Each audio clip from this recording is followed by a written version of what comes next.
Hey, what's going on, guys? It's me, Vets07, and today we're going to be talking about the best stone for every sword in the entire game. So we're going to go ahead and start with the commons. Now I'm going to be real. Just don't. Okay, now I'm going to start with the uncommons. Ready for this? Don't. Alright, now for the rares. If there's anything in the rares that's valid, I'll point it out. Yeah, don't. Okay, epics. Perfect. Now, there's a lot of irrelevant swords in epics. But for the main ones, for like the best in the game, let me just show you really quick. So I'm only going to go over swords that I think are actually good and what people use. So I'll go over every legendary though, every mythic, but there's a few epics that I need to go over. So first up is Phoenix Blade. The best stone in the entire game for this is definitely poison. The reason why is because poison ticks for such high like damage, and it does like 6k a shot or something, and if you proc poison off it, it's going to be a lot of damage, and you do that shot, like the 6k shot, like a ton, so you're definitely going to proc poison, and it's a lot of extra damage. The second best stone that I would recommend is Bloodthirsty. Bloodthirsty is extremely good as well, just because it heals. I used to run Bloodthirsty before poison came out, so yeah, Bloodthirsty and poison, but I think poison is definitely the better choice on Phoenix Blade, but poison is a little bit expensive, so good luck with that. Next up is Authentic Mace. Now this is only for bigger targets, and this is used specifically in Kaido farming. Now this is still a really good sword in anything that has a bigger hitbox. So basically what you want to use is Tempest or Poison. Now if you need to be more cost efficient, then definitely go Tempest, as it is one of the cheapest stones, and it is very, very good. And if you're trying to look for like just the highest damage possible on this sword, then of course Poison, but it is a lot more expensive, so I recommend Tempest or Poison. Those are definitely the two best for this sword. Okay, so now we're going to get into every single legendary sword in the game. Now for Sonata, I do recommend you go with Tempest or Poison. They both kind of work. I think just Tempest is a little bit better on Sonata. Or you could even go Spark as well, but it's not that great for PvP. It's decent, but it's not like meta or anything. So like I just recommend going, honestly, Tempest, as it is very cost efficient and a good all-around stone. But if you have the mats, then you can go Spark if you PvP, or Poison if you don't really care about PvP. So like I said, just Tempest is an all-around better choice for the sword. Riptide Slayer. Now Riptide Slayer is one of the best swords in the game. And the only reason why I put Flame on it personally is just because I don't feel like grinding a Poison. So basically, Poison is just a better flame. It is really good for this sword just because it does like a lot of ticks for high damage, which is what you want to for a poison stone. Now flame or the firestone is just the exact same way. It's just a lot rarer to proc, which is why I went with it. Also, it looks kind of cool.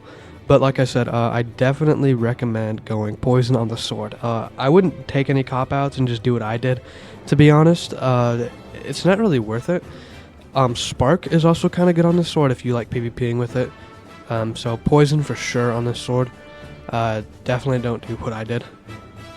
Dawnbreaker. Dawnbreaker does a lot of hits with both of its abilities, and it does like 3 massive hits at the end of its first ability. So I just recommend going with Tempest on this one, as if you use Poison or anything else, it will proc early and do legit no damage. Tempest is easily the best for this sword. Now it's not really that great for PvP, but for PvE, just go Tempest basically. Okay, so Coral V2 is only good with the room or OP, and this is in both circumstances for PvP and PvE. Now I recommend for PvE to definitely go Tempest. You definitely want Tempest or Poison. Honestly, I don't know what one's better. Like if you're only doing M1s and you just sit there and wait till the Poison procs off the M1s, then that would be good. But if you're using the first ability with the second mixed in with the M1s, I'd say you go Tempest just to be safe. And then for PvP, you want to go for this Frozen Stone or the Glacier, because if you hit them, this sword has a very long stun, so they'll fall to the floor slightly. Like they won't fall all the way down depending on how high, but they'll fall, and then they'll be really slowed. So you could either replace your room or do another Echo Strikes depending on where they are, because they legit can't run away. So this is why I think Glacier is really good for PvP, and for PvE you want to run Tempest. Abyssal Crabaxe is kind of a weird one, as it isn't really that great for anything as of right now. The damage is all well-rounded, But I just recommend going Tempest on this one as well, as the second ability does a lot of multi-hit and the first ability does 3. Tempest should do just fine on this sword. Now for Hunter Blade is one of those where Tempest is probably the best again, but a lot of people actually ran the Flame Stone on it, and it's because it has the potential to stop moves because it takes damage. Now there's a better stone in the game called Spark that does that. It legit completely does, like, stuns you and does damage. It's a lot better than Flame. I'm just too lazy to swap, and also Spark is a little expensive. So I recommend either going Tempest, just for the extra damage, or Spark, which is the better option of the two in my opinion. As you see every high bounty hunter using Flame before Spark actually came out. So Spark is really good, or Tempest. Acro Scythe isn't really used anymore. It's kind of an irrelevant sword, but if you are still using it to this day, it's only used for its healing. And you might as well take it a step farther with the Bloodthirsty Stone. Now, I put on this one, and honestly, trash. I don't even remember what it's called, man. What? Life Stone. Yeah, this is trash. Don't do the Life Stone. I did it for a video just so I could test everything out in the game in terms of stones, and it's garbage. So just go with Bloodthirsty, as it is the best healing stone. But this stone actually does look kind of cool, actually. But yeah, Bloodthirsty, definitely on Acro Scythe. Anything other than that, Tempest, but I wouldn't really recommend that either, as the sword doesn't do that much damage anyways. Acro Spear, one of the best swords in the game currently. You definitely want to run Bloodthirsty on this. Anything else would be kind of a waste. You could run Tempest, but Bloodthirsty's just better. It's just way better. Just run Bloodthirsty for the extra healing. It already heals on top of, its base attacks, and then on top of that you get the Bloodthirsty Stone, which is just really nice to have. So I definitely recommend running the Bloodthirsty Stone Acro Spear. Next up is Avalon. Now I've seen some people actually defend Avalon for some reason, but in my opinion, it's legit like bottom 10 worst swords. Like it's pretty useless. It does boost your health regeneration a little bit, but if you want health regeneration or just healing in general, just go with one of the Acro weapons. And if you want damage, then there's Phoenix Blade or Acro Spear, any of that. This sword just doesn't do enough damage for the one ability it has, and the regeneration isn't good enough. So just use Tempest, or don't use anything on it, because this sword is that useless. Now, some people are telling me in my Discord, right, that Longavius is actually pretty good. Now, I agree with them. I think it is pretty good. Do I think it's meta? Not really. Just because there's Phoenix Blade in the game and Acro Spear. But this sword is definitely good. Now, I recommend putting Tempest on it, just as it does a lot of hits. Anything else would be kind of a waste. And it's also not good for PvP, so don't worry about that. But yeah, Tempest all around, as it does a lot of hits, and Tempest can proc back to back to back on those smaller hits, giving you a lot of damage in the long run.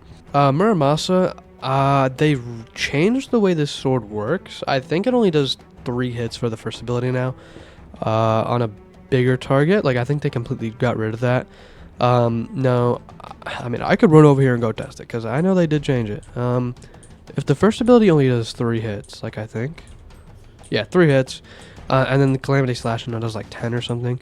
Yeah, just run Tempest on this as well, as it is the most cost efficient, and the first ability can get some pretty big lightning strikes off that first ability, as it only is a 3-hit move for 20,000 damage.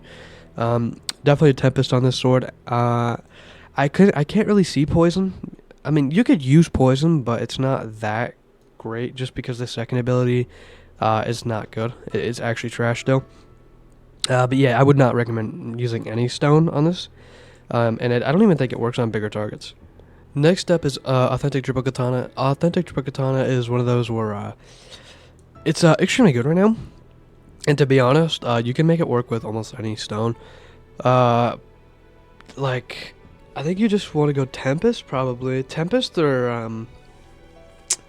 yeah, just Tempest and Beer. The only reason why I have this stone on it is because when the stones first came out, this is the first one I crafted, and I put it on this sword as I would be using it the most. Now, the reason why Tempest is the best on this one is because I believe Chaos Unleashed does 3 hits, or something like that. It does a few hits, I think. And then the first ability, of course, does like 20 hits. Actually, maybe even more than that. I mean, we can go walk over here and just check. But you definitely want to be using Tempest. So the first ability does, 2 hits, just something low. And then this ability I know does a ton. Like, that did 17 and he fell out of it. So yeah, Tempest is definitely going to be your best friend. If you use anything else on this, it's going to be a waste. I mean, you could use Spark. Spark would be good if you're not using a one-shot combo. Definitely Spark. Unfortunately, Saber is not that great anymore. just because the first ability has like so much end lag or like no stun that you can actually get out of it. So it only works with like very few things. Unfortunately, so Saber, I wouldn't really recommend all that update, all this update. But definitely do either Tempest or Spark, as those are going to be the best for you. Okay, so I won't be talking about the limiteds except Bone Scythe, as this sword still does okay damage, and this one is the only one of the limiteds that actually, matter even a little bit. Just do Tempest, as this sword does a lot of multi-hit. Tempest is definitely the best on this, and then it doesn't really seem that good for PvP anymore, as they nerfed it in every single way possible in terms of damage, the range of the beam, and even the cooldowns. It's pretty bad now. Except for PvE, it does okay damage, but other than that, it's pretty useless. Okay, now we're on to the Mythic swords. Drake and Fangs is definitely like up there for PvP, if not meta. Now, I definitely want to say that Spark is really good on Drake and Fangs. Just because the first ability does hit twice and it has a lot of range, and you could hit them with it at long range and proc the stone, and it'd be pretty free to hit them when they're getting sparked. Same thing with Glacier. Glacier would be like okay on this sword, wouldn't recommend it. I think Spark is a lot better. And then even Tempest, it would be really good on Drake and Fangs, as it does a lot of multi-hit on the Z or X ability. Now, I did put poison on this sword just because I didn't know what poison did at the time.